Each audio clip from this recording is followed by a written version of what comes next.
So there were some comments made by a couple players out there, and I'm not taking sides here. So I'm going to pick one from each side and go through it so that we can at least have some fairness here to Live and PGA Tour, because I think both comments are, in my opinion, a little crazy. I don't want to say crazy, but they're out there. They're kind of whacked. We'll go there where they're whacked. All right. First off, Talor Gooch. And look, I played a pro-am with Talor Gooch. I played putting game with him on the putting greens. I had to pay him $100 because he made a putt went up and rolled backwards into the hole, and had to give him $100. And then, but Talor, super cool dude, like his caddy, nice guy. One of his, his managers, cool team. I love the guy, right? Great player, great guy to be around for a pro-am. So, Talor Gooch, I'm a fan of you. However, in a nutshell, he said at the end of the Pumpkin Ridge event, he was on the winning team, which is awesome. And he said, I'm paraphrasing here, but basically I've never played in a Ryder Cup or President's Cup, but I can't imagine it's much different than what we experienced out here today with the crowds. All right, take a deep breath. I heard it live when he said it, and I'm like, oh boy, this is gonna not be pretty here. This is gonna blow up in his face, because I've been to a Live event, and I watched the Pumpkin Ridge event, and it's nothing like a Ryder Cup or a Press. Nothing. It's not even close. It's very different. It's night and day. Those are level 1,000,000. Pumpkin Ridge was level like 100. I mean, that was different. Now, in his defense, Pumpkin Ridge crowds, they were going all out. They were rowdy. It was a great crowd. It was fantastic. It was fun to watch. I watched the final round. I watched a whole final round. I loved it. And I watched the final round of the PGA event that week, the John Deere. And I was like, it was different. There was no comparison between the two. The Live, I'm not going to talk bad about PGA Tour, but I would say that Live event, in my opinion, was exciting to watch. And yeah, the crowds were running around. They were cheering for Brendan Grace, and they were on the fairways, and they were surrounded. It looked really, really cool. All right. So that was awesome. And I love the players shooting off champagne, and I love the team aspect of it. That's growing and getting better and better and better. And I love the fact that Pat Perez won $750,000 after he shot an 80 in the final round. Look, three player scores count on the final day for the team event. So whatever, Pat Perez's score didn't count. Who cares? Who cares if he shot an 80? I don't care. He could have shot an 80 the first round. Nobody would have cared because only 2 rounds count that day. His was the score that didn't count. He kind of knew it early on. I don't know what he did the night before, but he probably shouldn't do that in the next event the night before the final round. But whatever happened, happened. And I think that, whatever. It's cool. It created great drama. Talor Gooch he messed up with that comment. That's fine. We all screw up. So I'm not going to really beat up on the guy. It was whacked comment. Hopefully in the future, you can say things a little more realistic, because everybody, including DJ and Patrick Reed and, the guys standing there next to him were like, oh, they just kept their mouth shut. And I get it. You're going to keep your mouth shut. Okay. So that is comment number 1 that really, really didn't go over very well. But it's fine. It's not the end of the world. It's not that big a deal. It was funny to me more than let's get the guy and beat him up over social media. No, Taylor's a good dude. Love the guy. So whatever. It's just something we say. We're like, oh, all right, that was messed up. The other one was Billy Horschel. And he really came out and started talking bad about the Live players. Like, oh, you can't, whatever, have your cake and eat it too. Rory might have said that, but Horschel was like, these guys are hypocrites. You know, they want to play there. They decided to play on Live. They can't come over now and play the DP World Tour and the PGA Tour. That's not right. They can't do that. They can't play here. They can't play there. They're hypocrites and they're lying about stuff and blah, blah, blah, blah. Now, he can be mad. He can be mad. Maybe he's mad because he didn't get an offer. Maybe he's mad because he refused an offer. Maybe he's mad because guys like Pat Perez that are so far below him, let's say in world ranking points or FedEx Cup points or whatever, he feels he's better than, and Perez gets 10 mil and Horschel got nothing. Or Horschel turned it down. I don't know what happened.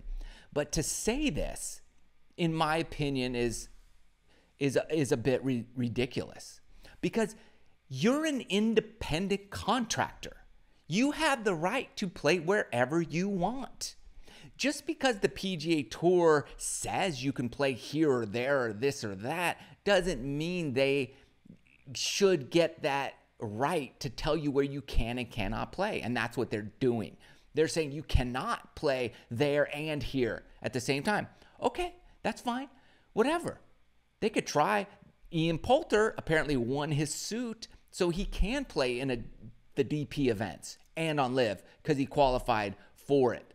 And so there you go. And I think that kind of really ruffled Billy Horschel's feathers here. But you're an independent contractor. Look, the PGA Tour has ties to a lot of other countries out there, including China, Saudi Arabia, and you name it, everywhere else. Like, they have ties to all these places. So you can't go, going political on this is kind of, in my opinion, that's just not a real argument. The thing is, though, the PGA Tour has formed an alliance with the DP World Tour. So those two entities are working together. Well, why wouldn't they form an alliance with Live? Oh, because they feel threatened by it. So because we feel threatened by you, we're refusing you the ability to go there and play. To me, that's not right. I don't like that. If I'm an independent contractor and you're so great and you're the greatest tour on earth, then I should have the right, and you shouldn't have the fear of me playing in these other events. If you're the greatest, then embrace the competition and become better so that I don't want to go somewhere else. That's what you should do. But to say I can't play over there and then over there, especially if I've qualified for here and there, like, I should be able to play. So I don't think Billy Horschel's comments were the greatest either. I think those are whacked because these guys at the end of the day are independent contractors, and therefore they should have the right to go and do and play wherever they want. Just think about the PGA Tour. They don't really own events other than, let's say, the Players Championship. That's a PGA Tour kind of sanctioned event. The majors, they don't control any of the major championships. They don't control the Masters. The majors, they don't control any of the majors. PGA of America controls the PGA Championship, USGA, RNA, the Augusta National. What's the PGA Tour? They kind of manage these things, but that's it. And so, again, independent contractors should be able to go and play wherever they wish. And that's it. So these guys are lying because they said they wanted to play less, but then they want to come over and play some of the PGA Tour events, which they qualified for. Hey, if I qualified for Torrey Pines, Riviera, Pebble Beach, I'd want to play those three. And the majors, I'd want to play in those as well. And then that's about it. And then I'd want to play, where I'm getting paid a ton of money. Yeah, for sure, I'd want to play there. So I would say it like, it's the money. But also, I don't want to have to play, so many events. Like, you have to play 15 events on the PGA Tour. Like, you have to. But in order to keep your card, maybe 15 isn't enough for you. Maybe you don't peak enough to play 15. Tiger could. Yeah, and there's some players who can play a minimum number of events. However, others, you don't know when you're going to peak or not. So you got to keep playing and keep playing pressure, pressure, pressure just to try to keep your card. And like Graham McDowell said, like, man, I'm sick and tired. Like, I'm 40-something. I'm tired, man. I put in 20 years of work. I did the right things for 20 years, and I'm still barely hanging on. What do I do? What am I supposed to do? What are you supposed to do? Lose your tour card? And then what? Bounce around mini tours? Or if I get a great offer from somewhere else, can I go there? Or am I going to get like beat up over it? Because that's a little bit less pressure on me week in and week out after 20 years on the job, and I've earned what? Nothing. So I think Billy Horschel's comments were pretty out there. Talor Gooch's were more funny to me, but equally as out there as Billy Horschel's. So let me know what you think. Like, what are your thoughts? What are these players? Should they be able to play on both tours? Maybe not. Maybe you think, no, that's fine. Maybe you think, yeah, why not? Let them play when they may. I would love there to be plenty of tournaments where the 2 or 3 come together. And let's mix it up.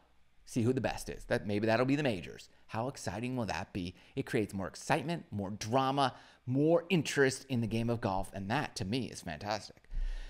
And I think we can all agree Talor Gooch's comments were whacked. And he probably was like, oh, man, yeah, I get it. He probably sees the reality of the situation. So we'll give him a pass on that. And Horschel, I don't know. You let me know. Comment below. Thanks for listening. See you guys soon.